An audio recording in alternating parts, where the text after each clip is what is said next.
हम लोग जैसे इसके पहले पढ़े हैं कि एलिमेंट, तो एलिमेंट के लिए हम लोग लेते हैं क्या, एलिमेंट का छोटा पार्टिकल एटम और उसके लिए एटॉमिक मास, एटॉमिक मास। उसी तरह से अगर कंपाउंड है तो कंपाउंड के लिए हम लोग यूज करते हैं उसका छोटा पार्टिकल मॉलिक्यूल है, और उसके लिए हम लोग यहाँ यूज करते हैं मॉलिक्यूलर मास। लेकिन कुछ ऐसे सब्सटेंसेस होते हैं जो ना तो एलिमेंट है और ना ही कंपाउंड है।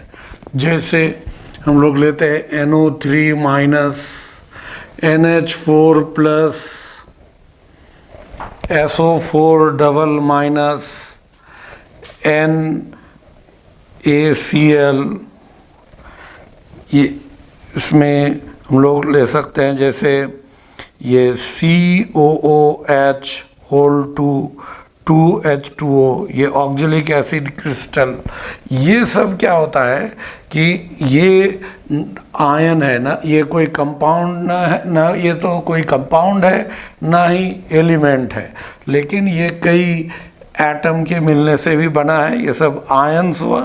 NaCl कंपाउंड तो है लेकिन ये मॉलिक्यूल के फॉर्म में एग्जिस्ट नहीं करता है। NaCl will not exist as a molecule, वो एक क्रिस्टल लैटिस के रूप में रहता है। इसीलिए इसका जो छोटा पार्टिकल को हम लोग आयन कहेंगे। ये भी आयन, ये भी आयन, लेकिन ये आयन नहीं है।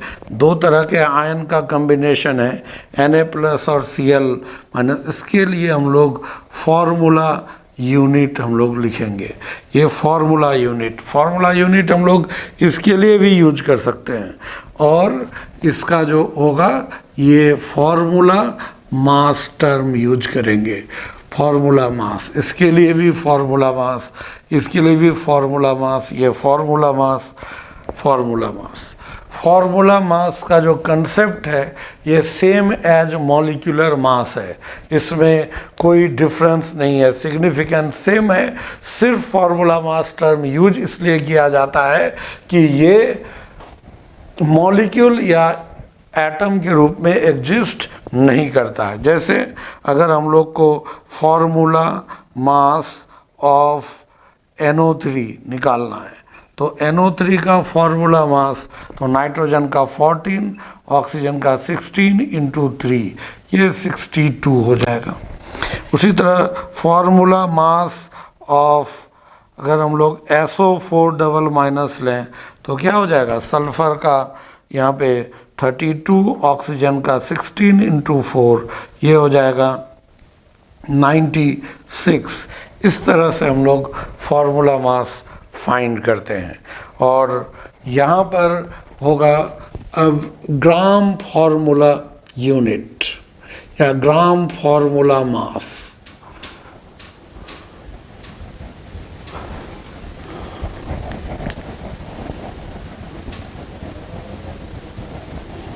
Gram formula mass, gram formula mass और GFM ग्राम फॉर्मूला मास।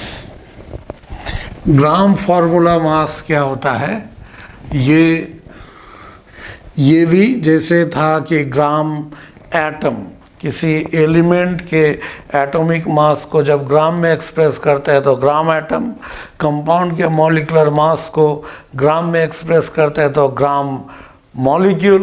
उसी तरह से कोई ऐसे सब्सटेंस जो जिसका फॉर्मूला मास कंसीडर कर रहे हैं, अगर उसके फॉर्मूला मास को ग्राम में एक्सप्रेस करें तो उसको हम लोग ग्राम फॉर्मूला मास कहेंगे।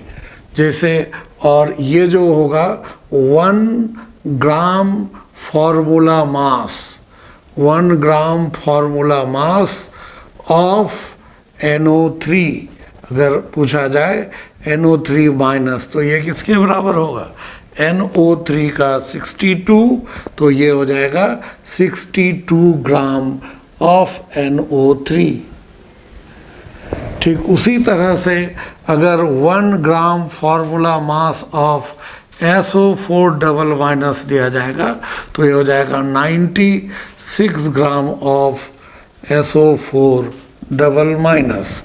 उसी तरह से 1 gram formula mass of NaCl अगर लेंगे तो इसका हो जाएगा यहाँ पर इसका 23 plus 35.5 it is 58.5 gram of NaCl। तो ये इसका ये ग्राम फार्मूला मास हो जाएगा। 1 gram formula mass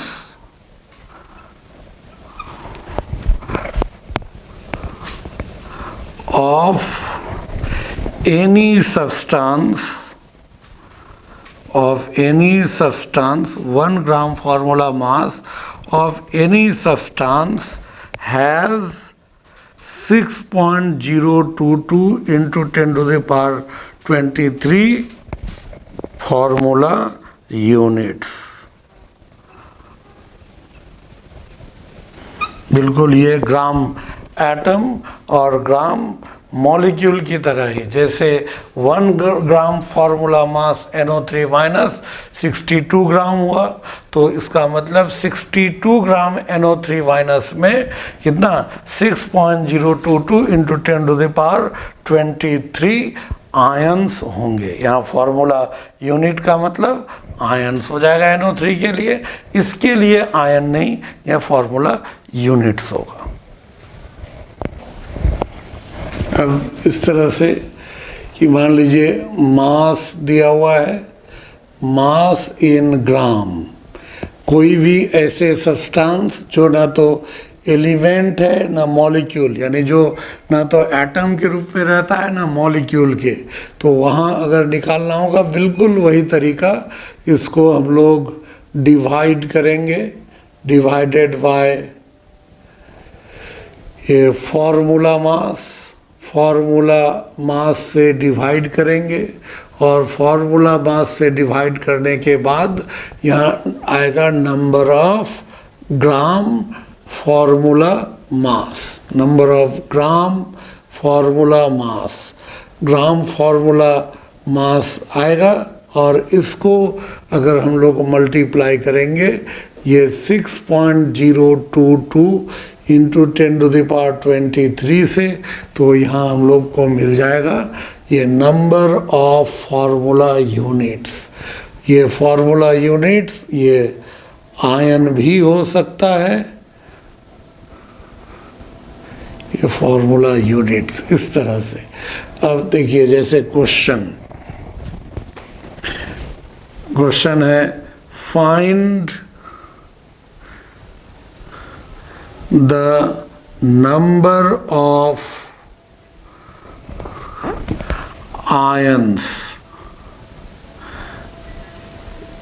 find the number of ions in 4.2 gram of N3 minus, ये इसमें दिया गया N3 माइनस, ये 3 नीचे माइनस, इसका मतलब नाइट्रोजन का 3 एटम में 1 माइनस, इसको हम लोग एजाइड आयन कहते हैं, एजाइड आयन, और एक होता है N और 3 माइनस, ऐसे होगा तो दिस इज नाइट्राइड आयन। ये दोनों में फ़र्क क्या है, यहाँ नाइट्रोजन का 1 एटम है जिसमें 3 नेगेटिव चार्ज है, यहाँ 3 नाइट्रोजन एटम में 1 नेगेटिव चार्ज है। अब हम लोग यहाँ पर अगर फाइंड करते हैं, हमें इसका पूछा गया है, तो इसका पहले फार्मूला मास क्या होगा, तो फार्मूला मास इसका N3 माइनस, तो N का 14 इंटू 3 यानी कि 42 हो जाएगा। तो अब इसमें ये तो आयोनिक स्पेसीज है, इसलिए नंबर ऑफ फार्मूला यूनिट्स मतलब आयंस, तो नंबर ऑफ आयंस कितना हो जाएगा, तो पहले जो मास इन ग्राम दिया हुआ है 4.2, तो 4.2 बाय इसका फॉर्मूला मास 42 और इंटू 6.022 इंटू 10⁻23। तो ये अगर लेंगे तो यहाँ हो जाएगा 10 से डिवाइड करेंगे तो 6.022 इंटू 10⁻22 ये नंबर ऑफ आयंस हो जाएगा। इस तरह से ये नंबर ऑफ आयंस। देखिए इसमें अब उससे थोड़ा सा आगे ये जैसे पूछा गया है, find the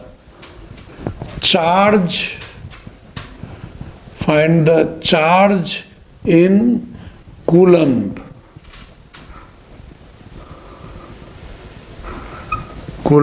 in 2.7 gram of Al triple plus. इसमें यहाँ पर हम लोगों को निकालना है ये चार्ज। तो सबसे पहले इसमें एक यूनिट में तो 3, एक जो आयन है उसमें 3 यूनिट पॉजिटिव चार्ज है। तो पहले हम लोग नंबर ऑफ आयंस निकाल लेते हैं।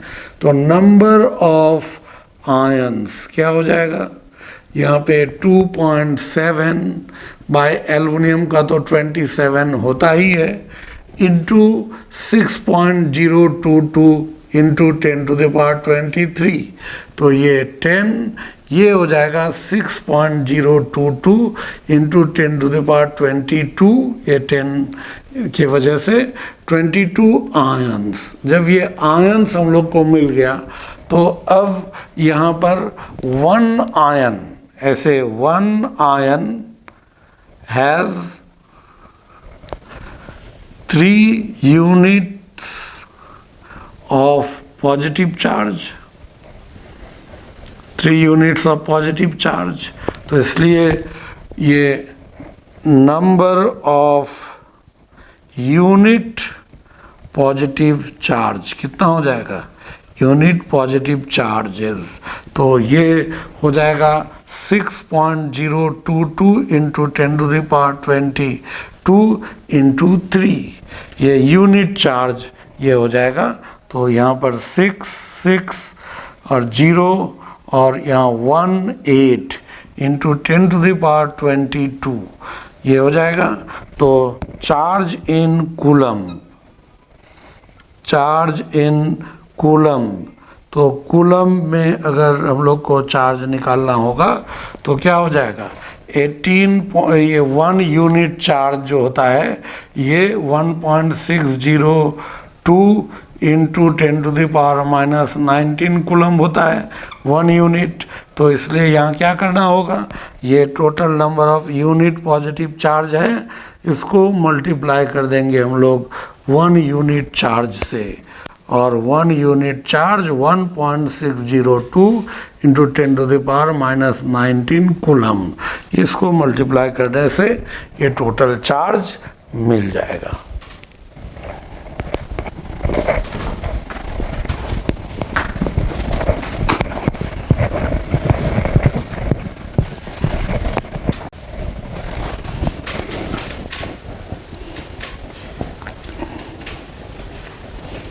Find the number of ions in 5.85 gram of NaCl। तो NaCl एक ऐसा कंपाउंड है जो मॉलिक्यूल के रूप में नहीं रहता, इसीलिए पहले हम लोग ये फाइंड करेंगे number of formula units, number of formula units. तो फार्मूला यूनिट्स यहाँ हम लोग फाइंड करेंगे। तो 5.85 बाय 58.5 इसका फार्मूला मास होता है, इंटू 6.022 इंटू 10⁻23। तो ये हो जाएगा यहाँ 10, तो इट इज 6.022 इंटू 10⁻²2। ये फार्मूला यूनिट्स हो गया। जब हम लोग को ये फार्मूला यूनिट्स मिल जाएगा तो फिर अब यहाँ पर क्या होता है कि ये जो NaCl है ये बना होता है दो आयन का, Na+ और Cl-। तो एक यूनिट जो होगा वो दो आयन के मिलने से बना होगा, इसीलिए हम लोग यहाँ नंबर ऑफ आयन्स कितना हो जाएगा, जितना फॉर्मूला यूनिट है उसका डबल हो जाएगा। तो 6.022 इंटू 10⁻²2 इंटू 2, तो इट इज़ 12.044 इंटू 10⁻²2। और साइंटिफिक नोटेशन में 1 डिजिट के बाद ही पॉइंट होता है, तो 1.2044 इंटू 10⁻23 ये आंसर हो जाएगा। तो इस तरह से हम लोग ये नंबर ऑफ आयन्स हम लोग फाइंड कर सकते हैं। तो किसी में भी number of ions, number of electrons, अब जैसे हम लोग अगर ये ले कि find the number of electrons, number of electrons, number of electrons in 4.2 gram of N3- ion. This is the azide ion. तो इसमें नंबर ऑफ इलेक्ट्रॉन, तो फिर ये तो आयोनिक सब्सटेंस है, इसलिए इसको सॉल्व करने के लिए क्या करेंगे, पहले हम लोग नंबर ऑफ आयन्स निकालेंगे, ये जो फॉर्मूला यूनिट्स। तो नंबर ऑफ आयन 4.2 और इसका फार्मूला मास 42 इंटू 6.022 इंटू 10⁻23। तो ये यहाँ पर 10, ये हो जाएगा 6.022 इंटू 10⁻22, ये नंबर ऑफ आयन्स हो जाएगा।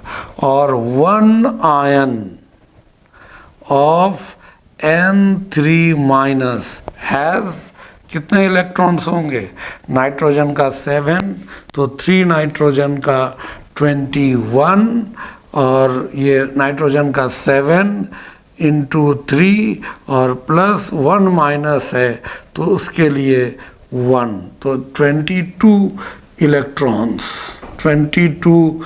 इलेक्ट्रॉन्स हो गया तो एक आयन में। सो नंबर ऑफ इलेक्ट्रॉन्स कितना हो जाएगा, इस तरह से हम लोग 6.022 इंटू 10⁻22 इंटू 22 ये आंसर हो जाएगा।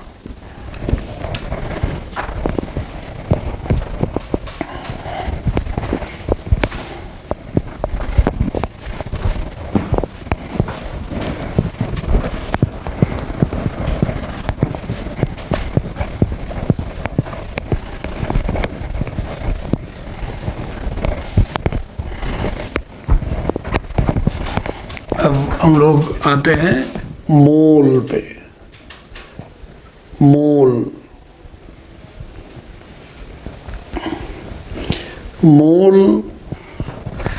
का जो मीनिंग होता है, मोल ये एक स्पेशल यूनिट है। ये जो मोल का अगर मीनिंग हम लोग लेते हैं तो मीनिंग, इसका डिक्शनरी मीनिंग तो कुछ और है, लेकिन साइंटिफिक मीनिंग जो होता है वो होता है हीप। हीप का मतलब होता है ये कलेक्शन, ढेर, ये कलेक्शन, बहुत सारे, जैसे डजन होता है, 1 डजन में 12 यूनिट्स होते हैं, उसी तरह से ये भी सर्टेन नंबर का ये होता है यूनिट्स। जैसे हम लोगों ने यूनिट डायमेंशन में ऐसा जानते हैं कि किसी भी चीज़ का यूनिट इस तरह से सेलेक्ट किया जाता है कि उसका जो वैल्यू हो मिनिमम नंबर में हम लोग एक्सप्रेस कर सके, सिंपल डिजिट में एक्सप्रेस कर सके। तो चूँकि सर्टेन अमाउंट ऑफ कोई भी एलिमेंट या कंपाउंड में नंबर ऑफ आयंस या मॉलिक्यूल्स या एटम्स वो बहुत ज़्यादा होता है, इसलिए यहाँ 12 या 12 का 1 यूनिट नहीं होगा, यानी यहाँ डजन या पेयर ये का कंसेप्ट नहीं आएगा। यहाँ 1 mole means huge number of molecules या आयंस हो सकता है। तो इस जगह ये मोल का सिंपल मीनिंग हुआ collection of large number of atoms, molecules और आयंस और यूनिट्स। तो मोल ये जो होता है 7th SI यूनिट है, 7th SI unit. SI unit में जो MKS का ही एक्सटेंडेड फॉर्म है। MKS में तो 3 ही था, लेकिन SI यूनिट में 4 जुटा और बाद में फिर वो एंगल और सॉलिड एंगल का भी जुट गया, तो टोटल 9 SI यूनिट अभी लिया जाता है, जिसमें ये 7th SI यूनिट है, अमाउंट ऑफ सब्सटेंस। देखिए इसका डेफिनेशन क्या होता है। इसका डेफिनेशन है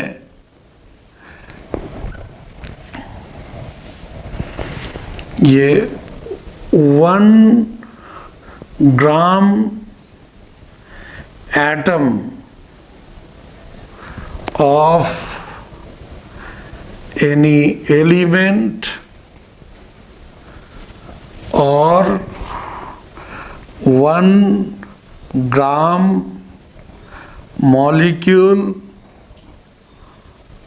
of any compound or 1 gram formula mass of any other species is called 1 mole।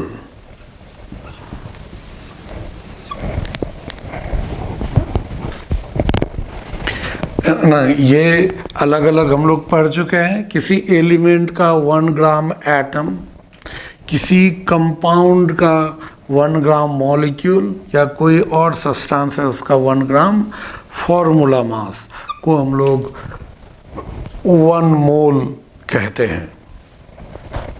तो 1 मोल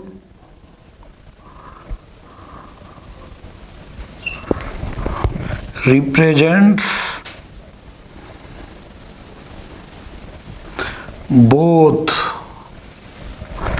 or we can say 1 mole represents both mass and number। यही इसका एक एक यूनिक फीचर है कि जनरली जो यूनिट होता है, जैसे 1 डजन है तो वो 12 यूनिट होता है और उसमें मास कितना है वो फिक्स नहीं है, लेकिन मोल ये मास को भी फिक्स करता है और नंबर को भी फिक्स करता है। इसलिए हम लोग कह सकते हैं 1 mole represents both mass and number. अगर सब्सटेंस गैसियस हो तो वो वॉल्यूम को भी रिप्रेजेंट करता है। तो इस तरह से ये मास और नंबर दोनों को रिप्रेजेंट करेगा। तो जैसे हम लोग ये इसका मतलब 1 मोल इज इक्वल टू क्या हुआ, ये हम लोग देखते हैं।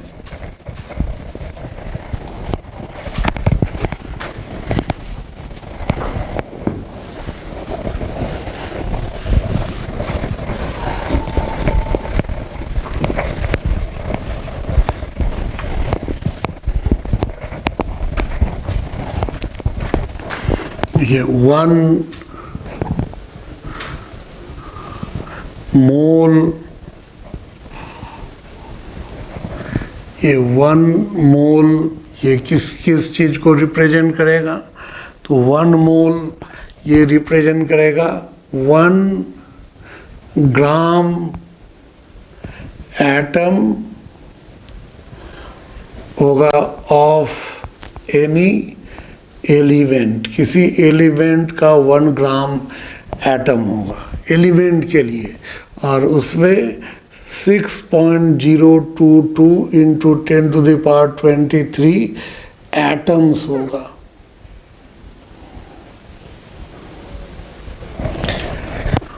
वन मोल, ये 1 gram molecule, 1 gram molecule of any compound होगा, किसी कंपाउंड का 1 ग्राम मॉलिक्यूल होगा जिसमें 6.022 इंटू 10⁻23 मॉलिक्यूल्स होंगे।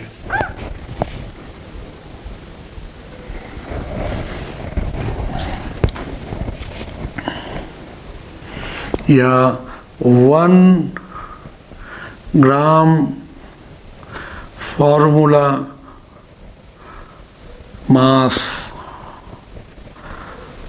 of any other substance जो ना तो एलिमेंट होता है ना कंपाउंड के रूप में रहता है, तो उसका होगा ये 6.022 इंटू 10⁻23 फॉर्मूला यूनिट्स होगा।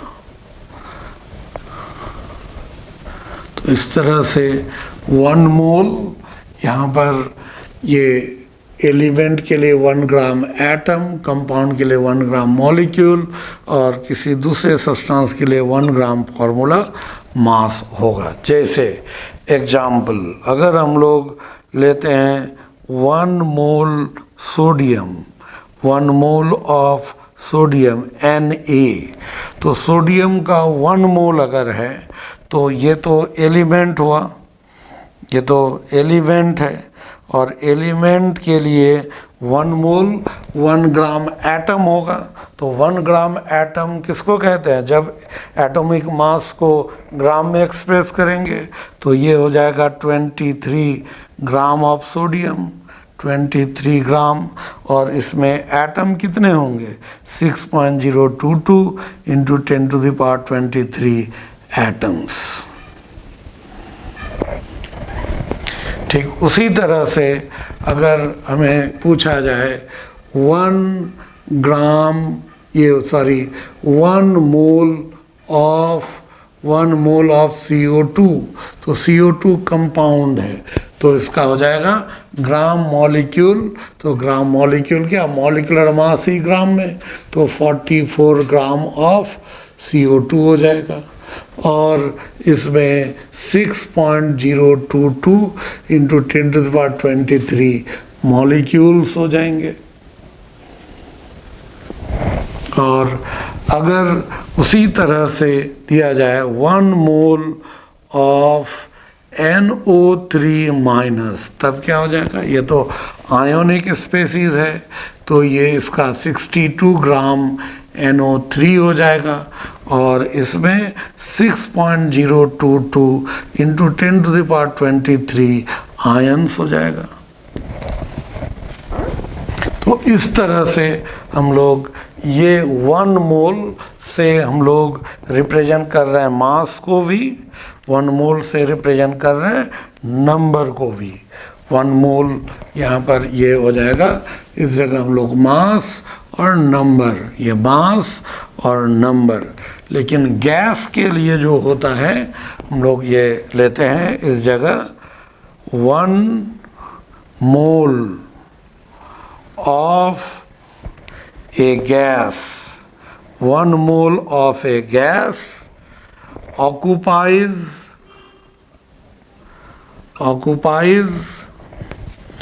the volume of 22.4 liters at STP।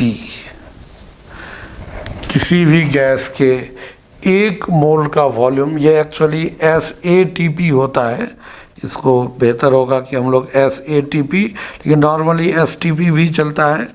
SATP means standard ambient temperature and pressure. तो किसी भी गैस के 1 मोल का वॉल्यूम STP पर 22.4 लीटर होता है। इसको हम लोग मोलर वॉल्यूम कहते हैं, मोलर वॉल्यूम कहते हैं। इसीलिए हम लोग को यहाँ पर अब देखिए, इसका मतलब 1 मोल अगर हुआ तो नंबर को भी रिप्रेजेंट करेगा। जैसे ये CO2 क्या है, CO2 गैस है, तो अगर ये तो गैस है तो गैस होगा तो यहाँ रिप्रेजेंट करेगा ये 22.4 लीटर, ये हो जाएगा एट STP। तो यहाँ पर जब गैस होगा तो मास, नंबर और वॉल्यूम तीनों को रिप्रेजेंट किया, लेकिन ये गैस नहीं है इसलिए यहाँ वॉल्यूम नहीं होगा। ये सोडियम गैस नहीं है, ये सॉलिड मेटल है, इसलिए यहाँ भी वॉल्यूम नहीं होगा। यहाँ ये मास और नंबर।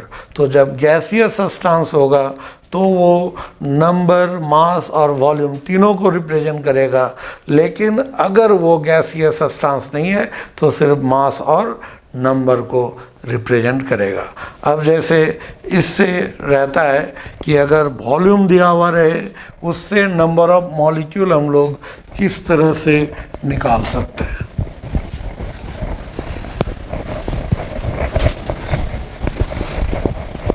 अगर हम लोग को किसी भी गैस का वॉल्यूम दिया हुआ रहे तो उसको हम लोग किस तरह से उसमें नंबर ऑफ मॉलिक्यूल या उसमें नंबर ऑफ एटम्स, ये सब, या मास कैसे हम लोग फाइंड कर सकते हैं। तो यहाँ जैसे मान लीजिए इस तरह से सीधा दिया गया है कि हम लोग mass of any substance, any gaseous substance, mass of any gaseous substance, ये दिया हुआ है। तो हम लोग क्या करेंगे, इसको सबसे पहले डिवाइड करेंगे, ये इस जगह divided by relative molecular mass. जो गैस होता है जनरली वो मॉलिक्यूलर फॉर्म में ही एग्जिस्ट करेगा, तो इसलिए divided by relative molecular mass. तो यहाँ से हम लोग को नंबर ऑफ मोल्स मिल जाएगा, और नंबर ऑफ मोल्स अगर मिल गया तो इसको हम लोग यहाँ पर मल्टीप्लाई करेंगे 6.022 इंटू 10⁻23 से। तो यहाँ नंबर ऑफ ये मॉलिक्यूल्स मिल जाएगा, नंबर ऑफ मॉलिक्यूल्स। और नंबर ऑफ मॉलिक्यूल्स को अगर हम लोग मल्टीप्लाई करते हैं एटोमिसिटी से, एटोमिसिटी जो एक मॉलिक्यूल में कितना एटम है, तो यहाँ नंबर ऑफ एटम्स आ जाएगा। और नंबर ऑफ मोल्स को अगर हम लोग मल्टीप्लाई करें 22.4 लीटर से, तो इससे हम लोग को मिल जाएगा ये volume of the gas, volume of the gas at STP। ये STP पे वॉल्यूम मिल जाएगा, और इस वॉल्यूम को फिर कन्वर्ट कर सकते हैं किसी और टेम्परेचर और प्रेशर पे भी कन्वर्ट किया जा सकता है। तो अब इसका रिवर्स, मान लीजिए गैस का वॉल्यूम दिया हुआ है STP पर, तो इससे और उसमें हम लोग को निकालना है मास, तो वॉल्यूम रिवर्स जाएंगे, तो इससे मल्टीप्लाई है तो डिवाइड कर देंगे, तो number of mole, number of mole को रिलेटिव मोलर मास से मल्टीप्लाई करेंगे तो हम लोग को मास मिल जाएगा। और अगर वॉल्यूम दिया हुआ है, मॉलिक्यूल निकालना है, तो ऐसे जाएंगे, यानी वॉल्यूम एसटीपी पर जो है उसको इतना से डिवाइड करके नंबर ऑफ मोल, फिर इससे मल्टीप्लाई करेंगे, नंबर ऑफ मॉलिक्यूल्स मिल जाएगा। तो ये इंटर कन्वर्सन हुआ, यानी कि मोल एक बहुत ही यूजफुल यूनिट हुआ जिससे हम लोग ये एक ऐप के तरह यूज कर रहे हैं, means as a app for converter, कि वॉल्यूम को नंबर में, वॉल्यूम को मास में, मास को वॉल्यूम में, मास को नंबर में, नंबर को वॉल्यूम में, नंबर को मास में। ये जो इंटर कन्वर्सन होगा, ये इंटर कन्वर्सन के लिए मोल जरूरी पड़ेगा ही पड़ेगा। मोल को हम लोग निकालना ही पड़ेगा हम लोगों को, और तब वो कन्वर्सन कर सकते हैं। ये मोल का इम्पोर्टेंस हुआ। अब है इसमें Avogadro's number.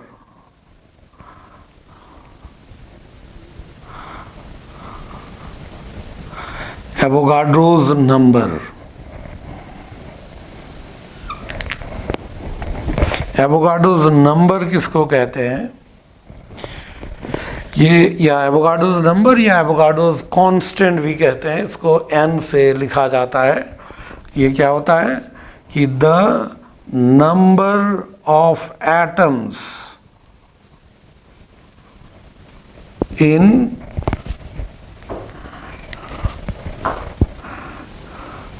1 gram atom of any element or number of molecules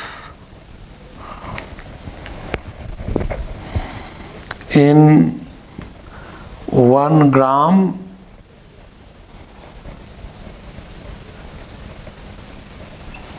molecule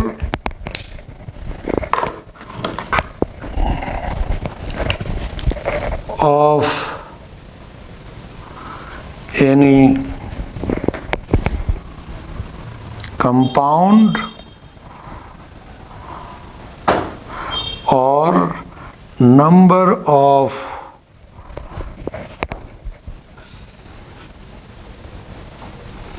formula mass, ये formula units in 1 gram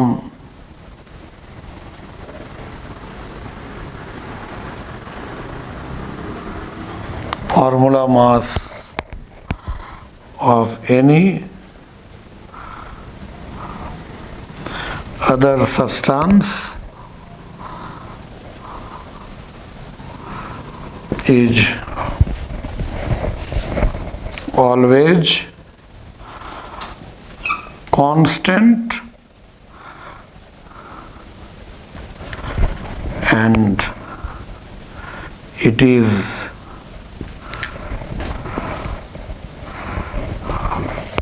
called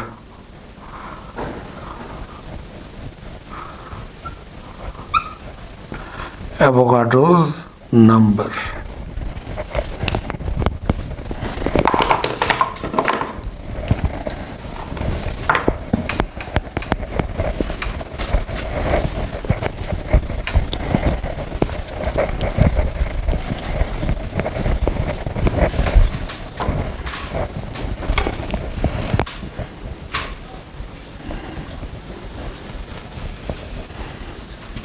ये नंबर जो होता है ये 6.022 इंटू 10⁻23 ये नंबर होगा। तो एवोगाड्रो नंबर क्या हुआ? 1 मोल ऑफ एनी सब्सटेंस में नंबर ऑफ फॉर्मूला यूनिट्स, उसी को हम लोग एवोगाड्रो नंबर कहते हैं। अब इस पर हम लोग पहले न्यूमेरिकल सॉल्व करेंगे, फिर आगे टॉपिक पढ़ेंगे।